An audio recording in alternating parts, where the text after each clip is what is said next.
I think the biggest thing that was beneficial to me, and not everyone's going to have this luxury, I get it, but my teammate was a believer, Annette Davis. And so playing with her in college and then through my professional career, we had each other to lean on. And, beach volleyball it's just you and your teammate. So, some people are of the mind that you don't have to get along to be successful. But for me, if I'm going to spend that much time with somebody and travel and put so much work into a relationship, the fact that we were on the same level in a lot of things, I think was super helpful to keep me grounded in my faith. But I also know, too, that, traveling a lot, I would spend time in the Word, definitely, and try to build myself up that way, because I could be gone 3-4 weeks at a time from home in any Christian community, and so that was a big deal for me too. And I think just the responsibility in knowing that I was representing Christ everywhere I went. So whether it was the referees, especially, I feel like that is one of the biggest testimonies, honestly, we can have as athletes. And I'm a very competitive player. I would get very fiery, but disrespecting refs and doing that just to me was never something I wanted to be about. And what I found actually was that refs respected me more. And if I did go to argue a call, and they knew that if I was arguing it, they knew I was probably right, and they just go, "Oh gosh, I know she's right." And I felt like I had a respect there that maybe some other players didn't have, and that was honestly just the Lord working in my life. Because there are times, of course, I'd like to go off on a ref if they got the call wrong. Anyone who's ever played any sport, yeah, yes. I think everyone can relate to that. Yeah. But I think there's definitely pockets and areas where we can be lights, where it's a little bit harder for other people. Well, I hope anyone listening that's playing like that, there is a line. It's hard to walk sometimes. I know we probably a competitive person will step over that line sometimes, but I think the thing to take out of that is really you had an intentional thing, hey, I'm not going to argue the refs. That's not, I'm going to... Or argue respectfully. Yes. I definitely argued. Yes, okay. Yeah. We'll go find footage of you arguing. Yeah, she's very a liar. respectful. I mean, Yeah. Okay, so in your sport, so we're talking, mostly beach volleyball as a professional, but even, college, collegiate athlete, what'd you fight against most as far as following your faith in that world? I mean, what was surrounding you that hey, this is difficult, I gotta be on my game. I'm guarding against that in your world of professional volleyball. I think for pro volleyball, for me, I think sometimes how people, I never switched partners, but just even in that world of how you treat other people, it's very easy to maybe you would dump someone, a couple days before a tournament. Or I think how we interacted with people was always something I wanted to guard myself against and make sure that I was in line with the way the Lord would want me to treat somebody. I think one that may not be as obvious may be just the bathing suits too. I know that's something that would come up too, and Annette and I were always trying to be very conscious of, being as modest as possible, but also understanding what the uniform was. That was a big thing for us. And I think my struggles probably came more in the collegiate level as I was just learning to own my faith and what does it mean to have God in my sport, that they're not two separate things. Yes. Because for a long time that's how I saw it.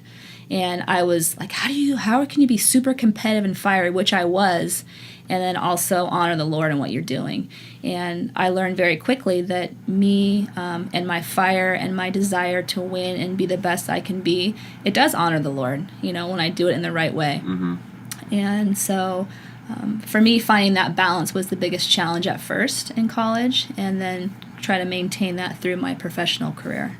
Yeah, very cool. That is so important. I mean, it takes time. I think someone trying to own their faith and figuring out where that is.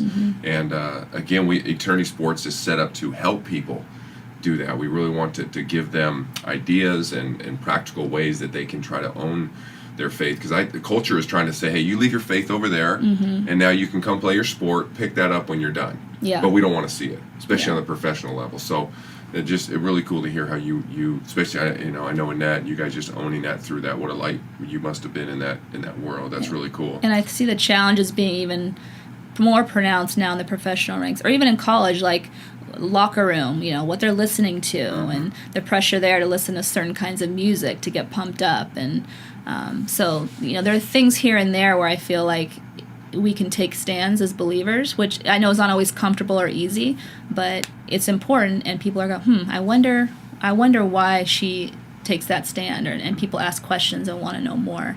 So there's definitely other little places where I feel like we can, as believers, be strong. Very cool. But like you said, it's not just you know, the intentionality of having a team around you and someone helping you along and having those barriers in place for you to be able to own your faith and grow and all that type of stuff. So important. So you and Annette played 14 years on the beach tour. Yes. And during that time you both had kids. We did. And families. Yes. So that's professional athlete alone. So what was that schedule like during that time? I mean, you guys having kids and family and traveling and all that type of stuff. Looking back, how'd you juggle all that? We had a lot of help. Really, it started with our husbands being so understanding and supportive of us, training, having small children, and also, at least with our firsts, for me, Jalen, and for her, Maya, traveling internationally, continuing to make that push to make the Olympic team. And so that meant being gone 3 and sometimes 4 weeks at a time, which was hard. And it was hard on us, too. We didn't want to leave our kids, and, they don't really remember that. Our kids don't remember, but yeah, it could be challenging. And also, our parents were also really helpful in helping out and caring for the kids, and really making that dream of pursuing the Olympics a possibility for us. But I know for Annette and I, we've always been kind of on the same or similar life path in terms of timing. We got married within 6 months of each other, had kids within a few months of each other on both times, and it just allowed us to kind of pursue the same timeline as far as playing career and being able to maintain a professional relationship and stay connected as partners the whole 14 years. Yeah. Looking from the outside in, I just see that as a blessing from God. You guys trying to do the right thing and those type of things lining up and having a partner, you guys together all that time, that's really cool. As you look back, I imagine you would feel the same way. Oh yeah, it was a total blessing. And I just remember there was a time where with our first kids, Annette was pregnant with Maya first, and so I had to think about who am I going to play with, because even though my desire was to have a child, that wasn't happening for me right away. And so I just remember thinking, oh my gosh, who am I going to play with? It was excruciating thinking about that. And I actually started training with somebody else in that preseason, and then Kevin and I found out we were pregnant. I was like, okay, great. I'm taking the year off, There you go. So yeah, it was an extreme blessing to be able to partner up with Annette in that way for so long. That's awesome, yeah. So I can only imagine that relationship probably had some up and downs. Being equally yoked probably helped in help it work for you guys. So was there anything, I think you hit on the God part of it, but that really made that work for you? Because I think you see partners change all the time on the tour, and things just almost the grass is greener, this isn't working, it's almost a blame game. What made it work for you guys? Well, I think for us, sometimes it can be hard to say the hard things to people who we're closest to. And I think for Annette and I, although we may have gone through a time where we didn't say some hard things to each other, we learned very quickly that we needed to do that. So whether it was on the volleyball court or off the court, we had been through enough off the court in our lives together to know that having that direct communication with each other, like saying what we need, saying what I need on the court, saying what she needs. We're two very different players. I'm very vocal and fiery and emotional. I get really hyped up, and she is just like this. She's just very even, didn't really talk a lot. And so for me, I needed more from her in terms of communication and energy.